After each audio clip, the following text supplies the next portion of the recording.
Welcome back to the Play On Footy channel. My name's Bailey. We'll start with the Melbourne Demons and Sydney Swans. What a game that was to kick off open round, which was subject to a lot of sort of debate whether or not that was the right thing to do or play another pre-season game. But yeah, in my opinion, I think, it was good to start off the season in New South Wales and somewhere other than Victoria, and they got like 40,000 to attend to that game, which is pretty decent numbers for New South Wales. So yeah, I think the way it started off, it was a pretty fiery contest, so to speak. I think Melbourne came in as favourites, in my opinion. I actually had them for a win, a 9-point win, but I think Grundy really showed a lot of people why he's going to be number one rucks in fantasy. But that's in another video I'll make on fantasy and the outcomes of that. The standout player for me from Sydney Swans was Lakey. I think he really stood up in moments, as well as Heaney as well.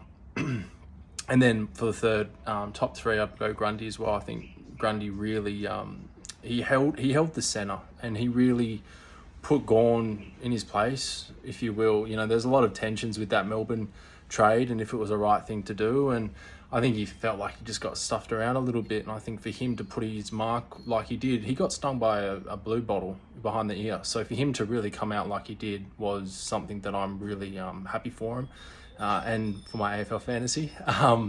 But no, he's really shown why he's going to be number one ruck this year. You've also got Rowan Marshall, but he's yet to play. But yeah, I think Grundy's really pushing, and he really wants a premiership. And if the Swans, are going to be the team to do it, I believe they are. I think this year Swans will be the ones to watch from a pressure point of view. They had a really good run off half back coming into the forward line. Their forward structure was a lot more presented, and a lot more sort of ready to go. They've got a lot of good forwards though, with Papley obviously coming up there with the nice goal. I can't think it was in the second or third term, but then he sort of dipped off a little bit because I think he got subbed at one point. But yeah, obviously McInerney's pretty solid for them as well. He kicked one, James Rowbottom, and two for Will Hayward as well.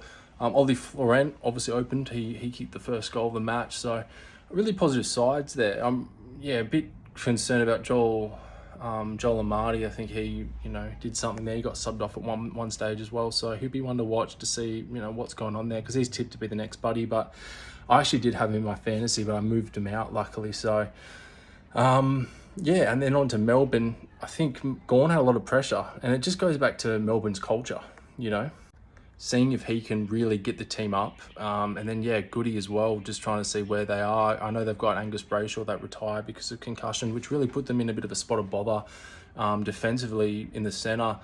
They really were at a bit of a loss there, I felt. So to have a bit more structure in the forward as well. The forward line with Shaki was a little bit all over the place. I just felt like they were bombing it in there. And Jacob Van Rooyen, he's going to be a gun, that guy. He just needs a bit of guidance, and I think he just needs someone to take him under his wing there at Melbourne. They normally have Ben Brown. Yeah, it'd be good to have Ben Brown back fit and firing. I'm not really sure what the go there is with him. If someone comment and let me know, that'd be great. But yeah, the backs were pretty good. There was a bit of confusion at times, I felt, between May and Lever, but the other big one was Salem. I think Salem really, in the absence of Angus Brayshaw, really had to step up, and he did. I mean, we'll talk about fantasy in another video, but he really, if you got him in your team, you'd be happy with his performance that night. He really stood up, and the way he sort of had a bit of that rebound from, half back to centre, putting it into the forward. Again, just the forward structure really let them down. They had good inside 50s there, but they just weren't able to capitalise going forward. So I think, for next game, they'll be wanting to work on that for sure. But all in all, I think it was a good game by the Swans.